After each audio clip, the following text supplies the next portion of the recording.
Hello बच्चों, कैसे हो आप सब।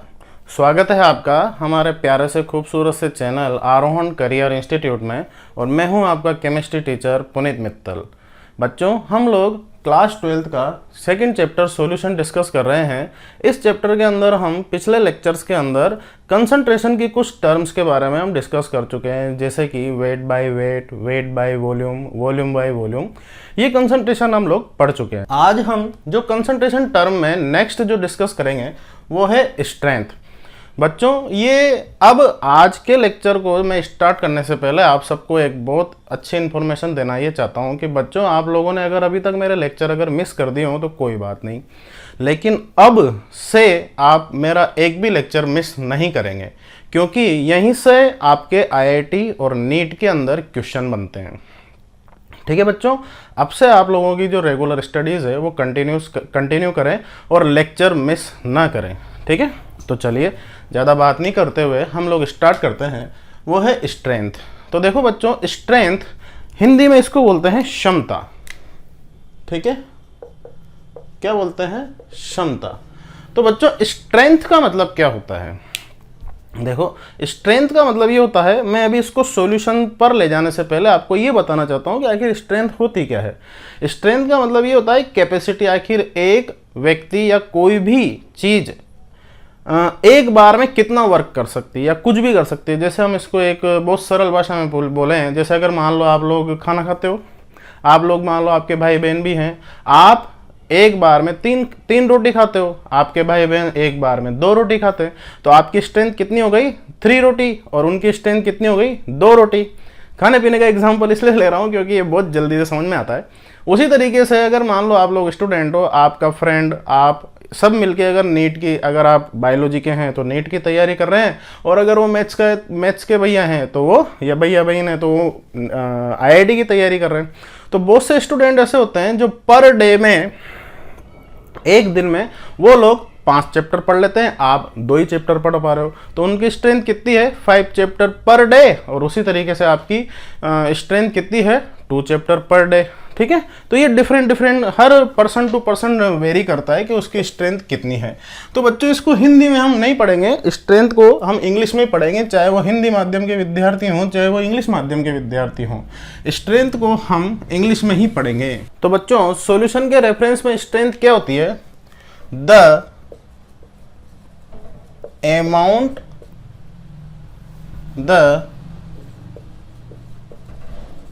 amount of solute in gram present in per liter solution। ठीक है, हिंदी माध्यम वाले बच्चों के लिए प्रति लीटर विलियन में, प्रति लीटर विलियन में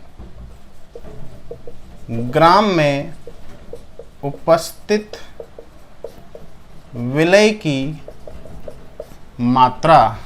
तो बच्चों, इसका फॉर्मूला क्या हो जाएगा? स्ट्रेंथ इज इक्वल टू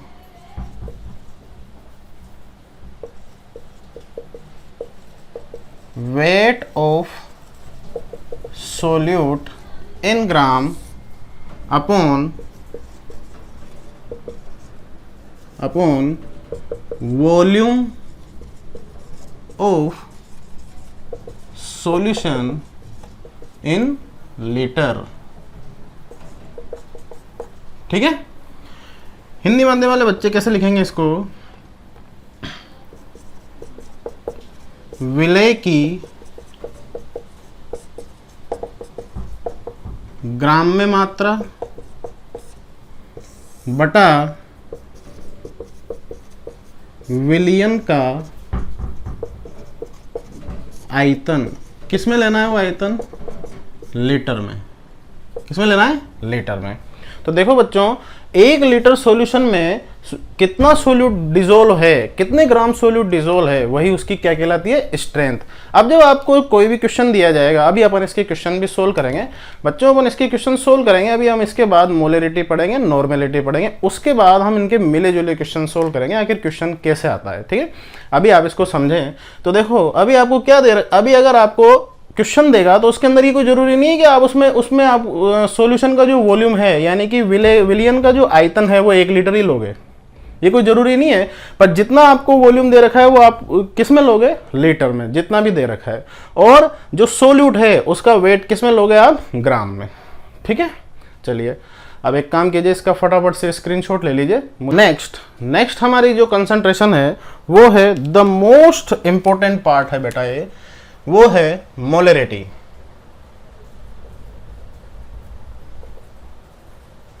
इसको हिंदी में बोलते हैं मोलरता। ठीक है, बहुत इंपॉर्टेंट, भयंकर, लपक के, बहुत ज्यादा इंपॉर्टेंट। मोलरिटी क्या होती है, इसको समझने से पहले मैं इसका नोटिफिकेशन आपको बताना चाहता हूं कि आखिर मोलरिटी को नोटिफाई कैसे करते हैं या इसको बताते कैसे हैं। तो बच्चों, अगर आपको किसी की भी मोलरिटी अगर आपको कैलकुलेट करनी है, जैसे अगर आपके पास कोई सॉल्यूशन है और उसके अंदर सोल्यूट है ए, कौन सा सोल्यूट है, ए, तो अगर मान लो आपको एक की अगर मोलरिटी कैलकुलेट करनी है तो आप एक को किस में बंद कर दोगे, स्क्वायर ब्रैकेट में। किस में बंद कर दोगे, स्क्वायर ब्रैकेट में। ठीक है, बड़े कोष्टक में। ठीक है, तो जो मोलरिटी होती है, मोलरिटी का जो नोटिफिकेशन होता है या नोटिफिकेशन क्या होता है, वो अपन इस मोलरिटी को किससे दिखाते हैं, या तो शो करते हैं किससे, कैपिटल एम से। किससे, कैपिटल एम से। या जिसकी भी हमारे को मोलरिटी निकालनी है उसको हम किस में बंद कर देते हैं, स्क्वायर ब्रैकेट में। बच्चों ये नोटिफिकेशन जो है ये बहुत ज़्यादा इंपॉर्टेंट है। बहुत सारे बच्चे यहाँ पर गलती कर देते हैं, क्योंकि अभी इसके आगे मैं आपको एक और कंसंट्रेशन पढ़ाऊंगा, वो है मोलेलिटी। कौन सी है, मोलेलिटी। मोलरिटी को आप अपनी जीबान पकड़ के बोलिए तो क्या निकलेगा, मोलेलिटी। तो मोलेलिटी जो होती है उसको हम डिनोट करते हैं किससे, स्मॉल एम से। इसलिए यहाँ पर बच्चों से गलती हो जाती है। तो इसलिए बच्चों में आपको इसका नोटिफिकेशन पर बहुत ज़्यादा जोर दे रहा हूँ कि जो मोलरिटी होती है उसका नोटिफिकेशन क्या होता है, कैपिटल एम। और जिसकी भी हमारे को मोलरिटी निकालनी होती है उसको हम किस में बंद कर देते हैं, स्क्वायर ब्रैकेट में। ठीक है, तो देखो मोलरिटी क्या होती है, मोलरिटी क्या होती है, मोलरिटी निकालने का जो फॉर्मूला होता है वो क्या होता है, mole of solute upon volume of solution in liter। मतलब mole of solute present in per liter solution. ठीक है, तो मोलरिटी क्या होती है, moles of solute upon volume of solution. अब बच्चों हमारे को डेफिनेशन बनाना भी आना चाहिए। ठीक है, तो डेफिनेशन बनाने के लिए हम क्या करते हैं, अगर हमारे को किसी भी कंसंट्रेशन का अगर फॉर्मूला पता है और उस फॉर्मूले से अगर हमारे को उसकी डेफिनेशन अगर बनानी है तो हम लोग क्या करते हैं, नीचे वाली जो वैल्यू होती है उसको 1 कर देते हैं, यूनिट कर देते हैं। ठीक है, तो डेफिनेशन बनाने के लिए अब नीचे क्या दे रखा है आपको, वॉल्यूम दे रखा है। किसका वॉल्यूम दे रखा है, सॉल्यूशन का। तो इसकी डेफिनेशन बनाने के लिए आप इसको क्या कर दोगे, 1 यानी कि यूनिट कर दोगे।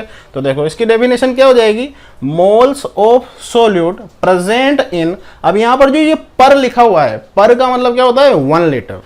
ठीक है, तो इसका मतलब क्या हो गया, moles of solute present in पर लीटर सॉल्यूशन। इसी को हम क्या बोलते हैं, मोलरिटी। अब हिंदी माध्यम वाले बच्चों के लिए मोलरिटी या मोलरता वो क्या होती है, विलय के मोल बटा विलयन का आयतन। वो आयतन किस में लेना है बच्चों अपने को, लीटर में। ठीक है, आयतन किस में लेना है, लीटर में। अब मैं आपको यहां पर एक यूनिट कन्वर्जन समझाता हूँ। बहुत सी बार वो क्या होता है, क्वेश्चन के अंदर आपको जो वॉल्यूम है वो लीटर में ना देकर किस में देता है, मिलीलीटर में। तो अगर मान लो आपको वॉल्यूम मिलीलीटर में अगर दे रखा है, एमएल में अगर दे रखा है, तो बच्चों एक चीज ध्यान रखना, जब भी आपको किसी भी यूनिट में एम हटाना है, जैसे कि मिलीलीटर, मिलीमीटर, तो आप इस m की जगह पर किससे मल्टीप्लाई कर दोगे, 10 टू द पावर -3 से। किससे मल्टीप्लाई कर दोगे, 10 टू द पावर -3 से। तो यहां से अगर आपने इसको 10 टू द पावर -3 से मल्टीप्लाई कर दिया तो m मिली हट गया और यहां पर क्या रह गया, लीटर। तो 1 मिलीलीटर इज इक्वल टू क्या होता है, 10 टू द पावर -3 लीटर। उसी तरीके से अगर आपको यहाँ पर मिलीमीटर को मीटर में अगर चेंज करना है, तो बस अभी अभी अपन ने समझा कि मिली को अगर हटाना है, किसको हटाना है, मिली को। तो मिली को अगर आपको हटाना है तो वहां पर आप क्या कर दोगे, 10 टू द पावर -3 लगा दोगे। तो ये क्या हो जाएगा, 10 टू द पावर -3 मीटर। ठीक है। तो इस वाले फॉर्मूले में अगर आपको उन्होंने, क्वेश्चन वालों ने अगर वॉल्यूम को लीटर में ना देकर अगर मिलीलीटर में दे दिया, तो देखो ये फॉर्मूला कैसे हो जाएगा, molarity is equal to mole of solute upon volume of solution. अगर मान लो उन्होंने ये जो वॉल्यूम है, अगर ये उन्होंने वॉल्यूम मिलीलीटर में अगर दे दिया, तो हमारे को वॉल्यूम तो किस में रखना है, लीटर में। किस में रखना है, लीटर में। तो देखो इस मिली को लीटर, 1 मिलीलीटर को लीटर में चेंज करने के लिए हम किससे मल्टीप्लाई कर देंगे, 10 टू द पावर -3 से। तो हमने इसको किससे मल्टीप्लाई कर दिया, 10 टू द पावर -3 से। अब इसको थोड़ा सा मॉडिफाई कर लेते हैं, 10 टू द पावर -3 नीचे से ऊपर जाएगा तो क्या हो जाएगा,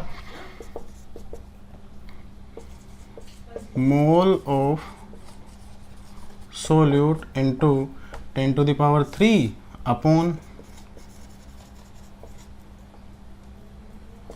वॉल्यूम ऑफ सॉल्यूशन। अब ये सॉल्यूशन अभी ये किस में है, मिलीलीटर में।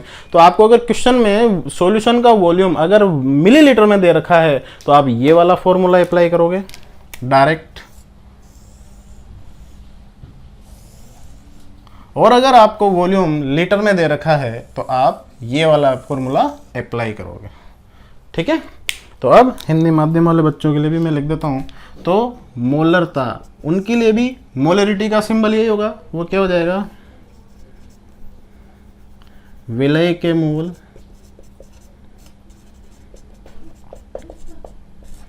बटा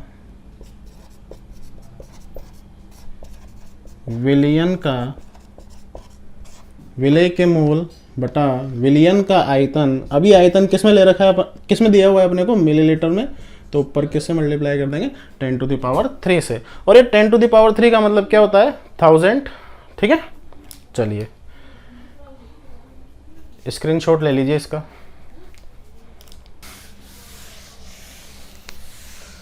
चलिए अब बात यहां पर ये आती है कि आखिर ये मोल क्या है।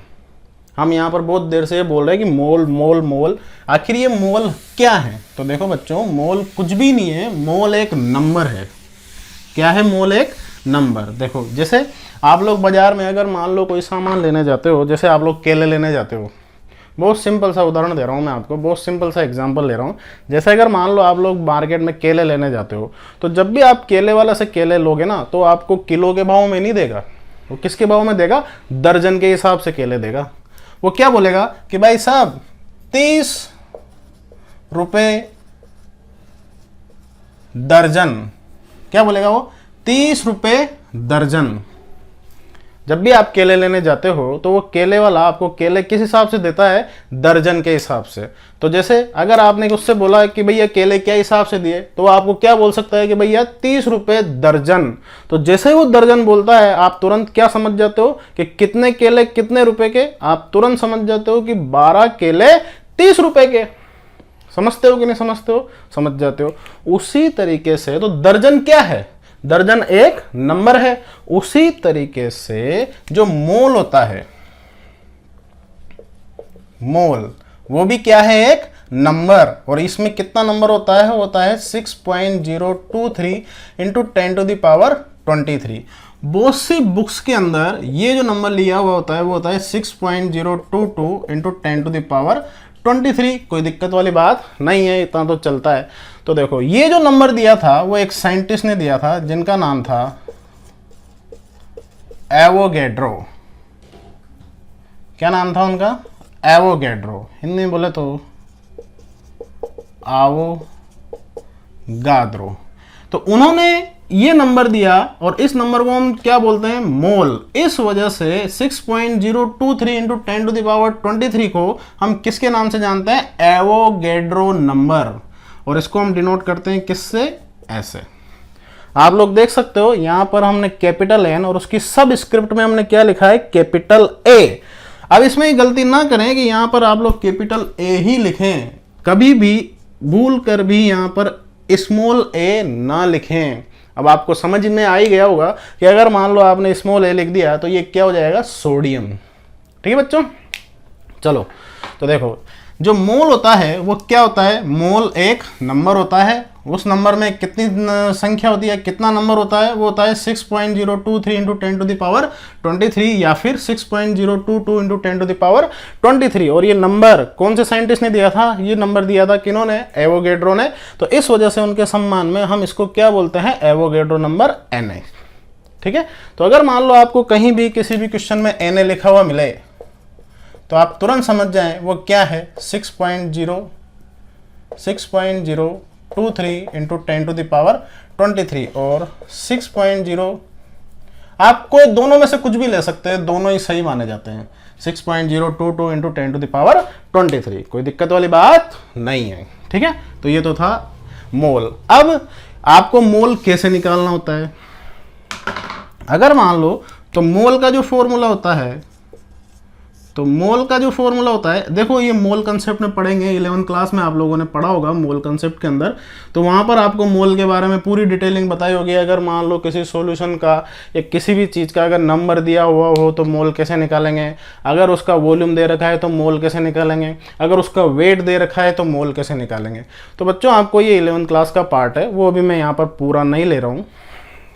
अभी अपन सिर्फ इतना सा देख रहे हैं कि मोल कैसे निकालते हैं। मोल जो होता है वो होता है wait of solute upon molar mass of solute. ठीक है, हिंदी के लिए मैं इधर लिख देता हूं। अब यहां पर बच्चों अभी मैं सोल्यूट ना लेकर, ऐसे ही जनरल बात कर रहे हैं अपन, तो सोल्यूट ना लेकर कोई भी कॉन्स्टिट्यूएंट ले लेते हैं। सोल्यूट नहीं लेते हैं अभी, है ना, क्योंकि अपन मोल एक जनरल चीज है तो इसको जनरल तरीके से समझ लेते हैं। तो मोल क्या होता है? मोल होता है वेट इन ग्राम अपॉन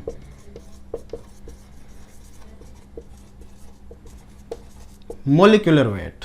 ठीक है, जैसे हिंदी में बोलूं तो पदार्थ की ग्राम में मात्रा अपॉन अणुभार। ठीक है, तो जिसका भी आपको मोल निकालना है, तो अगर मोल निकालना है तो वो आपको क्या देगा? उसका वेट दे देगा। किस में देगा वेट? ग्राम में। अगर ग्राम में वेट नहीं दे रखा, किलोग्राम में दे रखा है, तो मैं आपको पिछले लेक्चर में समझा ही चुका हूं। अगर किलोग्राम को ग्राम में चेंज करना है तो उसको किससे मल्टीप्लाई कर देंगे अपन? 1000 से, और उसका क्या निकाल लेंगे हम? Molecular weight. ठीक है, तो देखो अब हमारे पास मोलरिटी, मोलरिटी का फॉर्मूला क्या था? Mole upon volume in litre. Mole को हम डिनोट करते हैं किससे? स्मॉल एन से। आपको मिलेगा मोल को हम किससे डिनोट करते हैं? स्मॉल एम से। तो देखो, तो मोल को हम किससे डिनोट करते हैं? स्मॉल एम से। तो अभी हमने मोलरिटी का फॉर्मूला निकाला था। मोलरिटी का फॉर्मूला क्या था? मोल ऑफ सोल्यूट अपॉन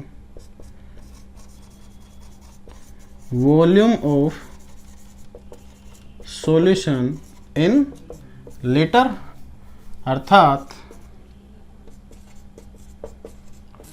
विलय के मोल अपॉन विलयन का आयतन।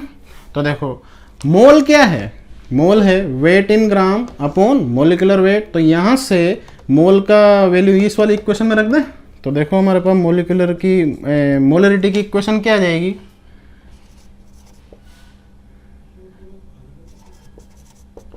Wait in gram of solute upon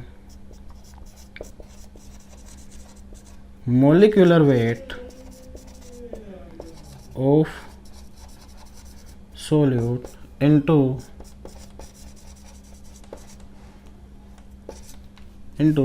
volume of solution in liter। Hindi माध्यम वालों के लिए विलय की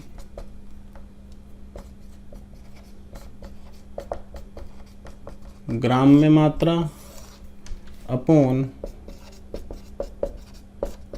विलय का अणुभार इंटू विलयन का आयतन। वो किस में लेना है बच्चों अपने को, लीटर में। विलयन का आयतन किस में लेना है, लीटर में। अगर मिलीलीटर में दे रखा है तो अभी अब हम पढ़ के निपटे हैं कि वहाँ ऊपर हम किससे मल्टीप्लाई कर देंगे, 10⁻³ से। ठीक है, चलिए यहाँ तक इसका स्क्रीनशॉट ले लीजिए। अब हमारे पास जो मोलरिटी है, मोलरिटी का फॉर्मूला क्या आ गया, मोलरिटी का फॉर्मूला आ गया वेट इन ग्राम। किसका ग्राम लेना है हमारे को, सोल्यूट का। ये ऑटोमेटिक अंडरस्टूड है ना, अपॉन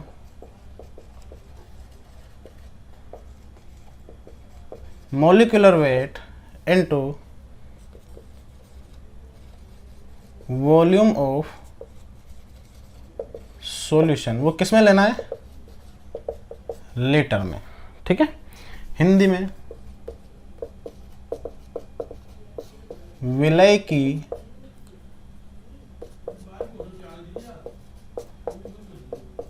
ग्राम में मात्रा अपॉन विलय का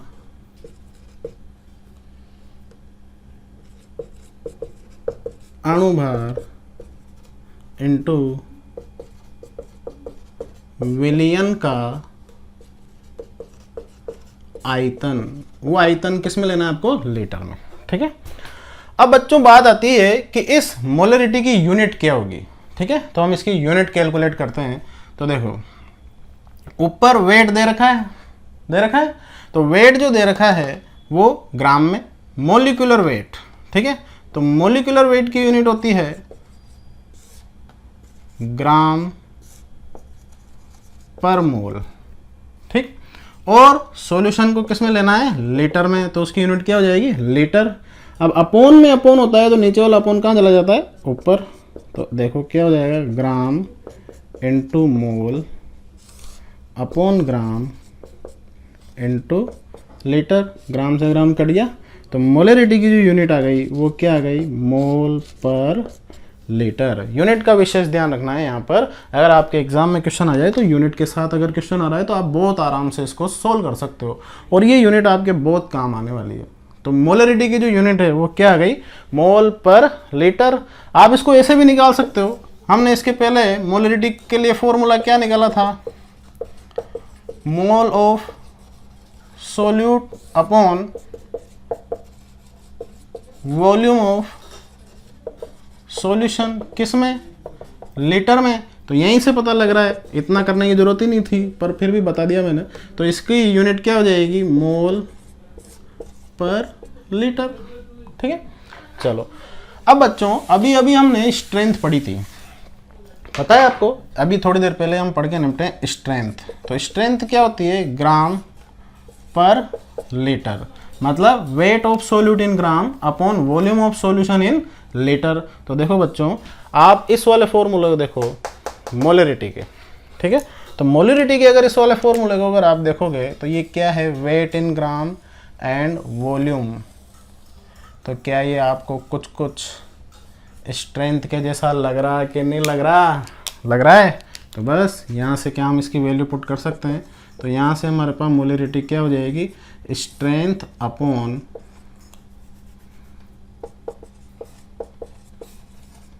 मॉलिक्यूलर वेट ऑफ सोल्यूट।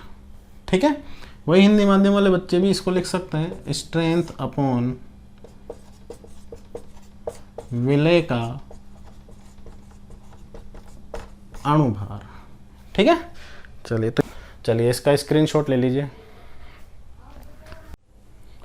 तो चलिए स्टूडेंट्स, अब हम नेक्स्ट कंसंट्रेशन लेते हैं, वो है normality.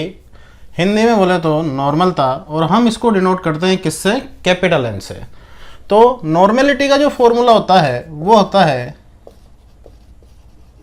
Gram equivalent of solute upon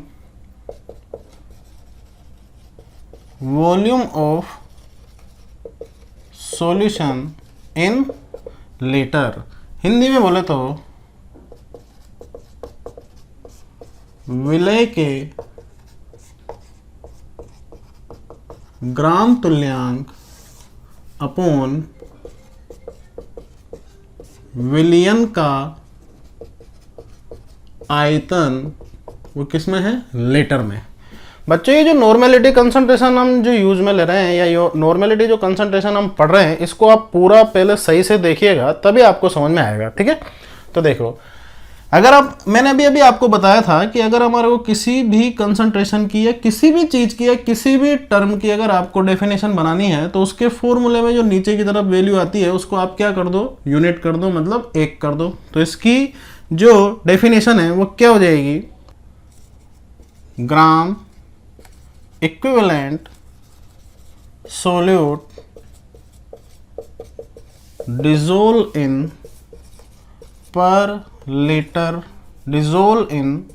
per liter solution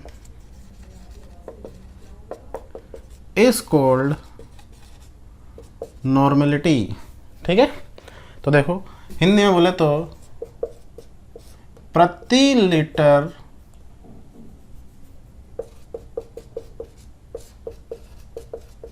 विलियन में घुले हुए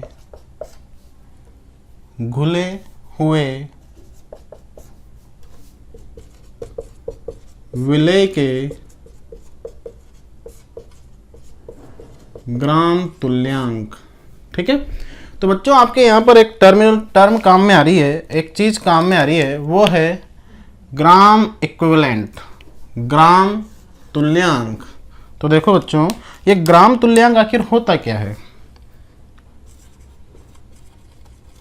ग्राम इक्विवेलेंट वो क्या होता है, वो होता है weight in gram upon equivalent wait, जिसको हम किससे डिनोट कर देते हैं, EQ से। ठीक है, हिंदी में बोले तो ग्राम तुल्यांक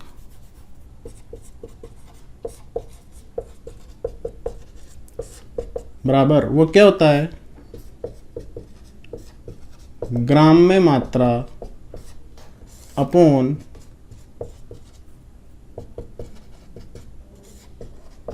तुल्यांकी भार। तो देखो इस इक्वेशन से, इसको दे दें हम इक्वेशन नंबर 1 पूरे कोई, और इसको दे दें हम इक्वेशन नंबर 2। तो इक्वेशन 1 से इक्वेशन नंबर 2 में वैल्यू पुट कर दें। किसकी वैल्यू पुट करेंगे हम, ग्राम इक्विवेलेंट की। तो हमारे पास नॉर्मेलिटी क्या हो जाएगी, वेट इन ग्राम। अब किसका वेट लेना है हमारे को, सोल्यूट का। Weight in gram of solute upon equivalent weight into volume of solution. किस में लेना है बेटा, ये लीटर में, इन लीटर। ऐसा ही हिंदी मीडियम के लिए विलय की ग्राम में मात्रा बटा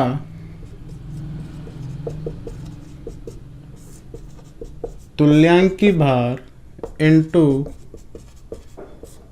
विलयन का आयतन, वो किस में लेना है, लीटर में। अब देखो इसमें भी वही वाली बात है जैसा कि हमने मोलरिटी में पढ़ा था कि अगर मान लो आपको वॉल्यूम मिलीलीटर में दे रखा है, वॉल्यूम को अगर आपको मिलीलीटर में देंगे तो आप ऊपर किससे मल्टीप्लाई कर दोगे, 10⁻³ से, ठीक है। चलिए अब आपके पास एक और चीज़ आई है यहाँ पर, वो है इक्विवेलेंट वेट, तुल्यांकी भार, ठीक है। तो देखो इक्विवेलेंट वेट क्या होता है, वो होता है molecular weight upon valency factor. तो तुल्यांकी भार क्या होता है, तुल्यांकी भार को अपन शॉर्ट फॉर्म में लिख देते हैं तू भार, वो होता है अणु भार अपॉन वैलेंसी फैक्टर। इसको दे दें हम इक्वेशन नंबर 3 और इसको दे दें हम इक्वेशन नंबर 4। तो इक्वेशन नंबर 4 से इक्वेशन नंबर 3 में वैल्यू पुट कर दें, किसकी वैल्यू पुट कर दें, इक्विवेलेंट वेट की। तो यहां से आपके पास नॉर्मेलिटी क्या हो जाएगी, नॉर्मेलिटी हो जाएगी weight in gram of solute upon molecular weight upon valency factor into volume of solution, किस में लेना है वो, इन लीटर। और हिंदी मीडियम में क्या लिखेंगे, विलय की ग्राम में मात्रा बटा अणुभार अपॉन वैलेंसी फैक्टर इनटू विलयन का आयतन, किसमें, लीटर में, ठीक है। तो ये हमारे पास किसका फॉर्मूला है, ये हमारे पास है नॉर्मेलिटी का फॉर्मूला, ठीक है। तो यहां से हम लोग चले थे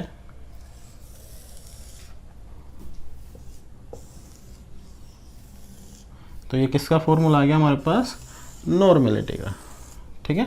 अभी हम इसको आगे और डिफाइन करेंगे, तब तक आप इसका स्क्रीनशॉट ले लीजिए। हमारे पास जो सबसे लास्ट में जो फॉर्मूला आया था नॉर्मेलिटी का, वो क्या था, normality is equal to weight in gram upon molecular weight upon valency factor into volume of solution in litre. अब बच्चों अपन इतनी बड़ी बड़ी लैंग्वेज लिख रहे हैं, इसकी जगह हम एक बार ही इसको नोटिफाई कर लेते हैं कि weight in gram of solute. तो इसको हम एक नोटिफिकेशन में इसको कन्वर्ट कर लेते हैं, weight of solute is equal to हम क्या मान लें, W, and volume of solution उसको हम क्या ले लें, V, ठीक है। अब ये किस में लेना है हमारे को, लीटर में, ठीक। अब देखिए जब आप जानते हो कि अपोन में अगर अपोन होता है तो नीचे वाला अपोन कहाँ चला जाता है, ऊपर। तो ये क्या, इस फॉर्मूले को अगर रीमोडिफाई करेंगे तो वो क्या हो जाएगा, weight in gram of solute upon molecular weight into volume into valency factor, ठीक है। हिंदी मीडियम वालों के लिए मैं इधर लिख देता हूँ कि हमारे पास जो सबसे लास्ट में फॉर्मूला आया था वो क्या आया था, विलय की ग्राम में मात्रा, विलय की ग्राम में मात्रा बटा अणुभार अपॉन वैलेंसी फैक्टर इनटू विलयन का आयतन, किस में लेना बेटा, ये लीटर में, ठीक है। इसमें भी हम नोटिफाई कर देते हैं कि भाई विलय की ग्राम में मात्रा या भार, कुछ भी जैसे भी आप समझना चाहो उसको हम क्या लिख दें, W, और विलयन का आयतन वो क्या हो जाएगा, V। ठीक है, तो जब आप इस ये वाले वैल्यू, ये वाली चीज इसमें पुट करोगे तो अणुभार को हम क्या बोलते हैं, मोलिकुलर वेट। तो यही ऐसा का ऐसा ही फॉर्मूला आपके पास आ जाएगा। ठीक है, अब इस फॉर्मूले को अगर आप बहुत ध्यान से देखो तो याद करो वो अभी हमने जो मोलरिटी का फॉर्मूला पढ़ा था, मोलरिटी, तो याद करो वो मोलरिटी का फॉर्मूला क्या था, weight in gram of solute upon molecular weight into volume of solution in litre. क्या यही पढ़ा था, मोलरता बराबर विलय की ग्राम में मात्रा बटा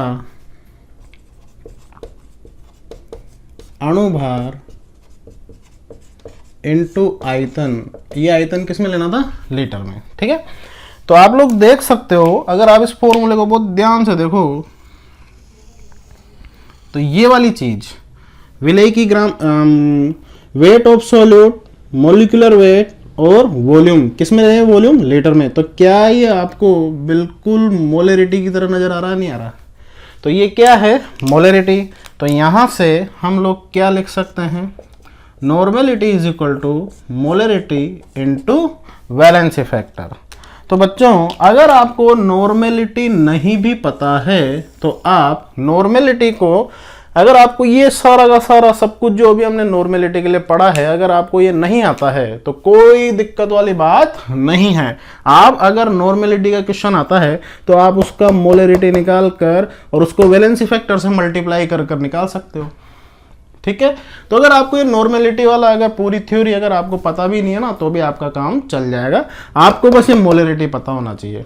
फिर आप पूछोगे सर, ओ सर हमें तो ये वैलेंसी फैक्टर तो आता ही नहीं है, ये तो सिखाओ। तो बेटा मेरे को सब पता है। तो अब हम सीखने जा रहे हैं क्या, वैलेंसी फैक्टर। यहां तक आपको समझ में आया तो यहां से फटाफट से इसका स्क्रीनशॉट ले लीजिए। तो चलिए गाइस, अब हम सीख रहे हैं क्या, वैलेंसी फैक्टर। आखिर ये वैलेंसी फैक्टर होता क्या है, तो देखिएगा बहुत ध्यान से समझिएगा कि वैलेंसी फैक्टर क्या होता है। तो देखो, क्या आप लोग एसिड जानते हो, क्या आप लोग बेस जानते हो। ठीक, तो देखो एसिड और बेस के बारे में आप लोगों को 11th क्लास में पढ़ाया गया होगा, या 11th क्लास में हम लोग, जब हम 11th क्लास के लेक्चर शुरू करेंगे तो वहाँ पर मैं भी पढ़ाऊँगा। बहुत जल्दी ही हम 11th क्लास के लेक्चर लेना भी चालू कर देंगे। फिर भी आप 12th क्लास के बच्चे हो, इसलिए मैं आपसे ये एक्सपेक्ट कर सकता हूँ कि आपको एसिड और बेस तो आता ही होगा। तो देखो एसिड क्या होता है, एसिड के बारे में हमारे को 3 साइंटिस्ट ने बताया था। वो कौन कौन से साइंटिस्ट हैं, आर्रेनियस है, ब्रोंस्टेन लोरी है और लेविस है। मेनली इन 3 साइंटिस्ट ने बताया था। लेकिन अभी हम यहाँ पर बात करेंगे सिर्फ और सिर्फ आर्रेनियस के बारे में।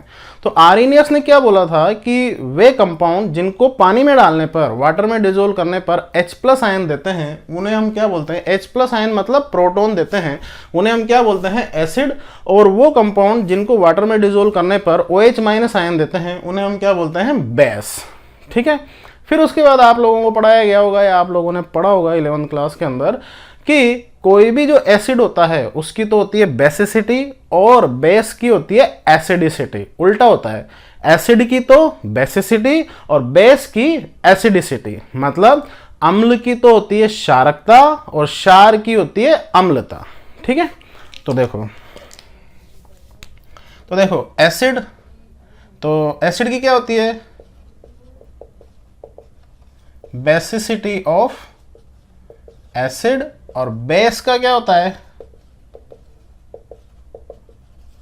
एसिडिसिटी ऑफ बेस। मतलब अम्ल की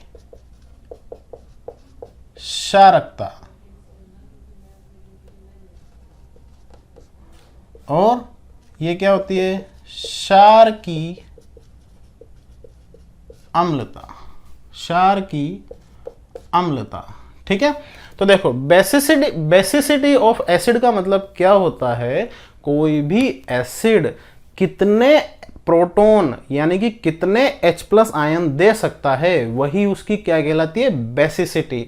और एसिडिसिटी क्या होती है कि कोई भी बेस कितने OH माइनस आयन दे सकता है, वही उसकी क्या कहलाती है, एसिडिसिटी। फॉर एग्जाम्पल, जैसे मैं आपके सामने एक बहुत छोटा एग्जांपल ले रहा हूं, HCl, हाइड्रोजन क्लोराइड। अगर आप हाइड्रोजन क्लोराइड को वाटर में डालोगे तो ये कैसे ब्रेक हो जाएगा, H plus and Cl minus में। तो HCl ने क्या दिया, H प्लस दिया और Cl माइनस दिया। तो बताओ, अगर मान लो इसने H प्लस दिया, यानी कि अगर इसने प्रोटॉन दिया, तो बताओ ये क्या हो जाएगा, ये हो जाएगा एक एसिड यानी कि अम्ल। और अगर HCl ने एक H प्लस आयन दिया, कितने H प्लस आयन दिए, एक, तो एसिड की क्या होती है, बेसिसिटी। तो इस एसिड की बेसिसिटी कितनी हो जाएगी, 1। कितनी हो जाएगी, 1। और यही इसका क्या है, वैलेंसी फैक्टर। तो valency factor of HCl is equal to कितना हो जाएगा, 1। नेक्स्ट एग्जांपल हम लेते हैं H2SO4। H2SO4 को अगर आप वाटर में डालोगे तो ये कैसे ब्रेक होगा, twice H plus SO4 minus 2 में। अब आप लोग देख रहे हो कि H2SO4 ने भी क्या दिया, H प्लस दिया, लेकिन अब की बार जो H2SO4 ने H प्लस दिए, वो कितने H प्लस दिए, वो दिए 2 H प्लस। तो जितने H प्लस, जितने प्रोटॉन इसने दिए, वही इसकी क्या है, वैलेंसी फैक्टर। तो H2SO4 का वैलेंसी फैक्टर कितना हो जाएगा, 2। ठीक है, ऐसे डिफरेंट टाइप ऑफ एसिड अभी हम देखते जाएंगे, अभी हम क्वेश्चन सोल्व करेंगे तो उसमें देख लेंगे, समझ आया। चलिए अब हम नेक्स्ट एग्जांपल लेते हैं बेस का। जैसे हम पहला एग्जांपल लेते हैं NaOH, सोडियम हाइड्रोक्साइड। तो सोडियम हाइड्रोक्साइड को अगर आप वाटर में डिजोल्व करोगे तो ये कैसे ब्रेक हो जाएगा, Na प्लस OH माइनस में। तो बताओ सोडियम हाइड्रोक्साइड ने कितने OH माइनस आयन दिए, 1। अगर सोडियम हाइड्रोक्साइड ने 1 OH माइनस आयन दिया तो इसका वैलेंसी फैक्टर कितना हो जाएगा, 1। ठीक है, अगला एग्जांपल ले लेते हैं अपन, बेरियम हाइड्रोक्साइड। बेरियम हाइड्रोक्साइड को बेटा अगर आप पानी में फेंकोगे तो ये कैसे डिजोल्व होगा, कैसे ब्रेक होगा, सॉरी, ऐसे। तो बताओ बेरियम हाइड्रोक्साइड ने को अगर आपने वाटर में डाला तो ये अगर ऐसे ब्रेक हुआ तो इसने कितने OH माइनस आयन दिए, तो इन्होंने कितने OH माइनस आयन दिए, 2। तो इसकी वैलेंसी फैक्टर कितना हो जाएगा, 2। ऐसे अगर मान लो आपके पास एक एग्जांपल है एल्यूमिनियम हाइड्रोक्साइड। ठीक है, तो एल्यूमिनियम हाइड्रोक्साइड को अगर आप वाटर में डिजोल्व करोगे तो वो कैसे ब्रेक होगा, ऐसे। तो एल्यूमिनियम हाइड्रोक्साइड ने कितने OH माइनस आयन दिए, 3। तो इसका वैलेंसी फैक्टर कितना हो जाएगा, 3। ठीक है, तो एसिड के लिए वैलेंसी फैक्टर क्या होता है, एसिड की बेसिसिटी, मतलब वो एसिड मैक्सिमम कितने H प्लस आयन दे सकता है, वही उसकी क्या कहलाता है, वैलेंसी फैक्टर। ऐसे बेस यानी कि क्षार, एसिड को हिंदी में बोलते हैं अम्ल और बेस को हिंदी में बोलते हैं क्षार। तो देखो बेस यानी कि क्षार कितने OH माइनस आयन दे सकता है, वही उसकी क्या कहलाता है, वैलेंसी फैक्टर। ये तो हो गई अम्ल और क्षार, मतलब एसिड और बेस के रेफरेंस में वैलेंसी फैक्टर। लेकिन अगर मान लो आपके पास कोई आयोनिक कंपाउंड है, ठीक, क्या है, आयोनिक कंपाउंड,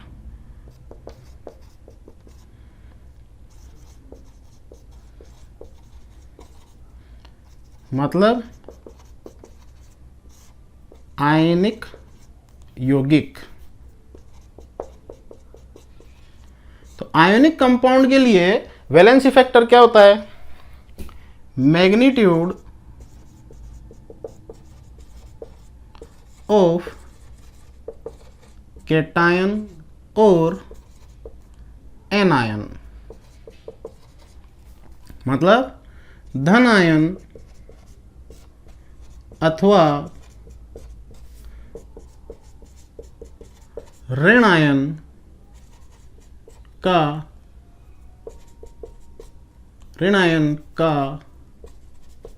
आवेश का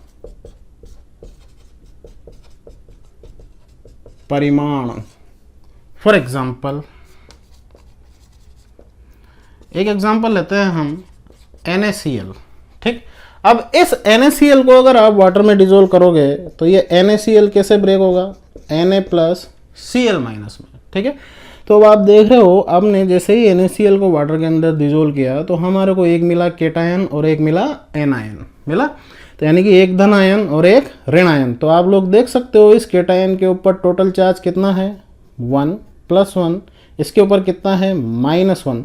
तो अब हमारे को इसका क्या लेना है, मैग्नीट्यूड, यानी कि परिमाण लेना है, मैग्नीट्यूड लेना है। तो इसका मैग्नीट्यूड कितना हो जाएगा 1 और इसका भी मैग्नीट्यूड कितना है 1, पर दोनों में से एक, देखो हमने बीच में और लगा रखा है, अथवा या तो धनायन का या तो केटायन का या एनायन का।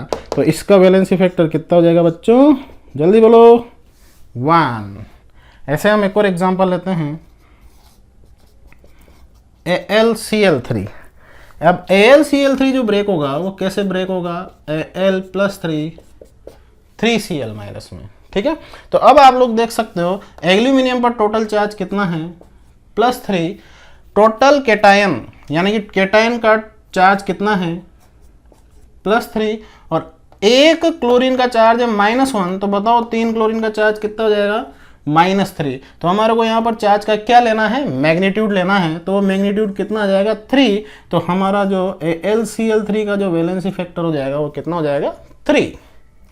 ठीक है बच्चों, तो इस तरीके से एक और एग्जांपल में आपको एक और एग्जांपल से समझा देता हूं, BaCl2। तो BaCl2 कैसे ब्रेक होगा, BaCl2 ब्रेक होगा Ba+2 2Cl- में। ठीक है, तो आप लोग देख सकते हो कि Ba यानी कि केटायन का चार्ज कितना है +2, एक Cl- का -1, तो बताओ 2 Cl- का -2, तो मैग्नीट्यूड कितना आ गया इनका 2। तो आपका जो वैलेंसी फैक्टर है वो कितना हो जाएगा 2। ठीक है, तो ये था वैलेंसी फैक्टर। चलिए इसका भी स्क्रीनशॉट ले लीजिए फटाफट से। हाँ तो बच्चों, आज हमने 3 कंसंट्रेशन पढ़ी है। पहली पढ़ी थी स्ट्रेंथ, दूसरी पढ़ी हमने मोलरिटी यानी कि मोलरता, और तीसरी पढ़ी हमने नॉर्मेलिटी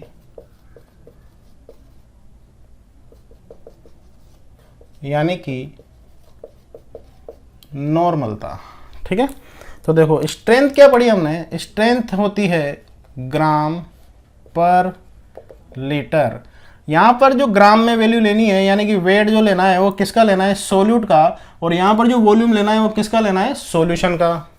मोलरिटी हमने क्या पढ़ी, weight in gram of solute upon molecular, शुरू से बताता हूँ। मोलरिटी जो क्या होती है वो क्या होती है, मोल पर लीटर। मोल क्या होते हैं, weight in gram of solute upon molecular weight of solute into volume of solution in litre. अगर आपको वॉल्यूम लीटर में ना देकर मिलीलीटर में दे रखा हो तो भी कोई दिक्कत वाली बात नहीं है, ऊपर हम किससे मल्टीप्लाई कर देंगे 10⁻³ से, मोलिकुलर वेट इनटू वॉल्यूम किस में हो जाएगा, मिलीलीटर में। ठीक है, नॉर्मेलिटी हमने क्या पढ़ी, नॉर्मेलिटी हमने पढ़ी weight in gram of solute upon molecular weight into volume litre में इनटू वैलेंसी फैक्टर। फिर हमने देखा कि ये जो हमारे को दिया हुआ है ये क्या है, मोलरिटी इनटू वैलेंसी फैक्टर। ठीक है, तो कुल मिला के हमारे पास जो लास्ट में, सबसे लास्ट में जो हमारे पास फॉर्मूला आया है वो क्या आया है, normality is equal to molarity into valency factor.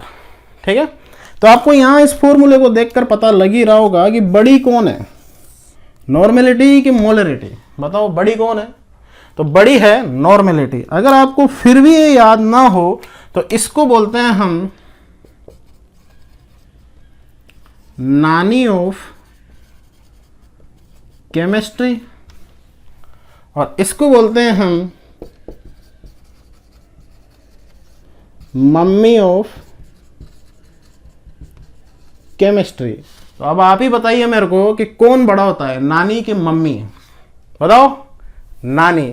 तो बड़ी कौन है? नानी। तो बड़ा कौन होगा? नॉर्मेलिटी, और छोटी कौन होगी? मोलरिटी। ठीक है, चलिए अब हम इसका एक एग्जांपल ले लेते हैं, तब तक आप इसका एक स्क्रीनशॉट ले लीजिए। बच्चों ये जो मैं आपको बता रहा हूँ, मैं स्क्रीनशॉट लेने के लिए बोल रहा हूँ, तो इसका मतलब ये है कि आप इसका स्क्रीनशॉट लेकर नोट्स बनाइए। ठीक है, चलिए ले लीजिए। हाँ तो बच्चों, अभी अभी हमने जो मोलरिटी एंड नॉर्मेलिटी पढ़ी है, यानी कि मोलरता और नॉर्मलता पढ़ी है, उसके लिए, उसको समझने के लिए हम एक एग्जांपल ले रहे हैं, एक क्वेश्चन के माध्यम से इसको समझ रहे हैं। क्वेश्चन क्या है? A solution of sulphuric acid having 4.9 gram of it dissolved in 500 centimetre cube of solution will have it molarity and normality. Hindi माध्यम में एक 500 सेंटीमीटर क्यूब के विलयन में 4.9 ग्राम सल्फ्यूरिक अम्ल विलय है, तो इसकी मोलरता तथा नॉर्मलता होगी। ठीक है, तो बच्चों अब ये बताओ क्या डिसोल्व है? डिसोल्व किया हुआ है क्या? H2SO4। अगर उसकी आपको मोलरिटी निकालनी है तो हम उसको किस में बंद कर देंगे? स्क्वायर ब्रैकेट में। मोलरिटी क्या होती है? Weight in gram upon molecular weight into volume. Volume किस में? लीटर में। अभी बताओ आपको इसमें H2SO4 का वेट कितना दे रखा है? H2SO4 का वेट दे रखा है आपको 4.9 ग्राम। तो वेट इज इक्वल टू 4.9 ग्राम। ठीक है, मोलिकुलर वेट, अगर आपको H2SO4 का मोलिकुलर वेट नहीं पता तो चिंता करने वाली कोई बात नहीं है। ये देखो कि इस H2SO4 में कितने एटम है? इस H2SO4 में है हाइड्रोजन, सल्फर एंड ऑक्सीजन। तो ये बताओ एक हाइड्रोजन का वेट कितना होता है? मोलिकुलर वेट कितना होता है? वो होता है 1 ग्राम पर मोल। तो बताओ दो हाइड्रोजन का मोलिकुलर वेट कितना हो जाएगा? 1 × 2। सल्फर का मोलिकुलर वेट वो कितना होता है? 32। ऑक्सीजन का मोलिकुलर वेट कितना होता है? 16। तो एक ऑक्सीजन का 16, तो 4 ऑक्सीजन का 16 × 4। बस अब ये तो सिंपल मैथमेटिक्स है, इसको सोल्व कर लो। 2 + 32 + 64, इसको ऐड कर लो तो ये आ जाएगा 98 ग्राम पर मोल। ठीक है, अब आपको वॉल्यूम यानी कि आयतन वो कितना दे रखा है? वो दे रखा है 500 सेंटीमीटर क्यूब। तो volume is equal to 500 centimetre cube. अब बच्चों मैंने आपको पहले प्रीवियस लेक्चर में बता रखा है कि सेंटीमीटर क्यूब और मिलीलीटर एक ही बात है। तो इसका मतलब आपको जो ये वॉल्यूम यानी कि आयतन दिया हुआ है वो किस में दे रखा है? मिलीलीटर में। तो अब हम यहाँ पर जो मोलरिटी वाला फॉर्मूला लगाएंगे वो लीटर वाला नहीं लगाकर कौन सा वाला लगाएंगे? मिलीलीटर वाला। अगर आपको फॉर्मूला पता है तो बहुत अच्छी बात है, लेकिन बच्चों अगर आपको फॉर्मूला नहीं पता तो ये कॉन्सेप्ट आपको पता होना चाहिए कि अगर मिली हटाना है तो यहाँ मिली को हटाने के लिए हम किससे मल्टीप्लाई कर देते हैं? 10⁻³ से। तो अगर आपको ये जो वॉल्यूम मिलीलीटर में दे रखा है, तो अगर आपको ये कॉन्सेप्ट पता है कि मिली हटाना है तो 10⁻³ से मल्टीप्लाई करना है, तो ये वॉल्यूम अब किस में हो जाएगा? लीटर में। तो आपको दो फॉर्मूले लर्न करने की जरूरत नहीं पड़ेगी। ठीक है, तो अब तो बस क्या है? सिंपल है, put the value and get the answer. तो H2SO4 की मोलरिटी क्या हो जाएगी? वेट कितना है? 4.9 ग्राम। मोलिकुलर वेट कितना आ गया? 9। अब वैल्यू आप किस में पुट करें? आप वैल्यू जब भी पुट करें यूनिट के साथ पुट करें, ताकि आपका जो आंसर आना चाहिए उसकी लास्ट में जो यूनिट आनी चाहिए वो आनी चाहिए मोल पर लीटर। अगर आपकी यूनिट ये आ रही है लास्ट में, तो इसका मतलब आपने जो भी इसके अंदर जमावड़ा जमाया है वो एकदम सही है। ठीक है, लेकिन अगर यूनिट ये नहीं आ रही है तो इसका मतलब आपने कहीं ना कहीं कुछ ना कुछ गलती करी है, तो आपको गलती पकड़ाई में आ जाएगी। ठीक है, तो 4.9 ग्राम मोलिकुलर वेट हो जाएगा 98 ग्राम पर मोल। वॉल्यूम को देखो हमने यहाँ पर लीटर में चेंज कर लिया, तो वॉल्यूम हो जाएगा 500 × 10⁻³ लीटर।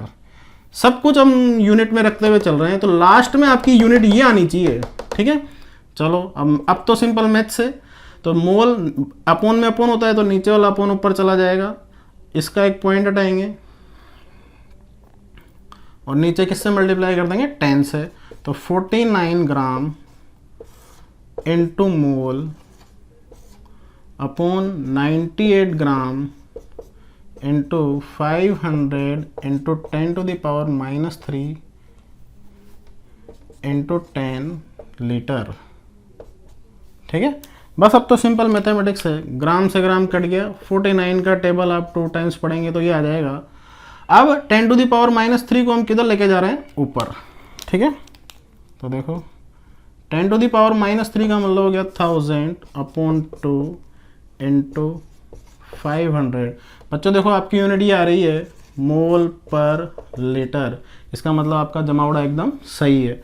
तो 5 2 0 से 2 0, 5 2 जा 10 10, तो इसका मतलब आपकी मोलरिटी कितनी आ गई, 1 मोल पर लीटर। तो मोलरिटी तो आ गई कितनी, 1 मोल पर लीटर। अब नॉर्मेलिटी निकालनी है, तो हम अभी हमने सीखा है, या तो आप नॉर्मेलिटी फॉर्मूले से निकाल लो या फिर आप इससे निकाल लो। नॉर्मेलिटी इज इक्वल टू क्या होता है, मोलरिटी इनटू वैलेंसी फैक्टर। और H2SO4 का वैलेंसी फैक्टर अभी हमने निकाला था। H2SO4 को अगर आप वाटर में डिजोल्व करोगे तो वो कैसे ब्रेक हो जाएगा, ट्वाइस H प्लस SO4 -2 में। तो इन्होंने कितने, H2SO4 ने कितने H प्लस दिए, 2, तो इसका वैलेंसी फैक्टर कितना हो जाएगा, 2। तो normality is equal to 1 into 2 is equal to 2। ठीक है बच्चों, तो नॉर्मेलिटी कितनी आ जाएगी, 2। ठीक, चलिए इसका भी स्क्रीनशॉट ले लीजिए। हाँ तो बच्चों अब हम कुछ टर्मिनोलॉजी काम में ले रहे हैं। आपको बहुत सी बार क्वेश्चन में क्या दिया जाता है कि कोई सॉल्यूशन है जो कि एक सेमी मोलर सॉल्यूशन है, डेसीमोलर सॉल्यूशन है, सेंटीमोलर सॉल्यूशन है, मिलीमोलर सॉल्यूशन है, या फिर आपको नॉर्मली दिया जाता है this solution is semi normal, deci normal, centi normal, milli normal. ऐसे आपको उसमें टर्मिनोलॉजी लिख कर दे दी जाती है। तो आपको ये पहचानना पड़ता है कि उस सॉल्यूशन में आपको आखिर दिया हुआ क्या है, यानी कि उसकी जो कंसंट्रेशन दे रखी है वो क्या दे रखी है। तो बच्चों अगर आपको सिंपली मोलर लिख के दिया जाए तो इसका मतलब वो है 1m, मतलब उसकी मोलरिटी कितनी है, 1। ठीक, अगर आपको सेमी मोलर लिख के दिया जाए तो इसका मतलब है वो m/2। अगर आपको डेसी मोलर लिख के दे दिया जाए तो इसका मतलब है वो m/10। सेंटी मोलर लिख के दे दिया जाए तो इसका मतलब है m/100। और मिली मोलर अगर लिख के दे दिया जाए तो इसका मतलब है m/1000। ठीक है, ये उसका मतलब है। सेम नॉर्मेलिटी के लिए भी सेम है, normal, semi normal, deci normal, centi normal और मिली नॉर्मल। तो अगर आपको नॉर्मल दिया हुआ है तो इसका मतलब 1n, सेमी नॉर्मल दिया हुआ है तो n/2, डेसी नॉर्मल दे रखा है तो n/10, सेंटी नॉर्मल दे रखा है तो n/100, मिली नॉर्मल दे रखा है तो n/1000। ठीक है बच्चों, तो इस तरीके से आपकी मोलरिटी, नॉर्मेलिटी और स्ट्रेंथ हमने आज 3 कंसंट्रेशन खत्म कर ली। बच्चों मैं आपको ये लेक्चर खत्म करने से पहले एक बात पूछना चाहता हूँ, जो आप मेरे को कमेंट सेक्शन में लिख के ज़रूर से ज़रूर बताना। बच्चों मैं आपको जो लेक्चर ले रहा हूँ वो हिंदी मीडियम में भी ले रहा हूँ और इंग्लिश मीडियम में भी ले रहा हूँ, तो आपको इससे कोई परेशानी तो नहीं है ना। अगर आपको इससे परेशानी है तो आप मेरे को कमेंट सेक्शन में लिख के बताना। अगर आपको ऐसा लगता है कि नहीं सर हमें तो सिर्फ इंग्लिश का ही लेक्चर चाहिए, और अगर हिंदी मीडियम वाले बच्चों को ऐसा लगता है कि नहीं सर हमें तो हिंदी मीडियम का लेक्चर चाहिए, तो हम आपको बिल्कुल हिंदी मीडियम का सेपरेट लेक्चर और इंग्लिश मीडियम का सेपरेट लेक्चर भी हम दे सकते हैं। पर वैसे ऐसी कोई टिपिकल वाली बात है नहीं, आप लोगों को समझ में आ रहा होगा ज़रूर से। पर फिर भी अगर किसी बच्चे को अगर कोई परेशानी है तो मेरे को कमेंट सेक्शन में ज़रूर बताएं। Thank you.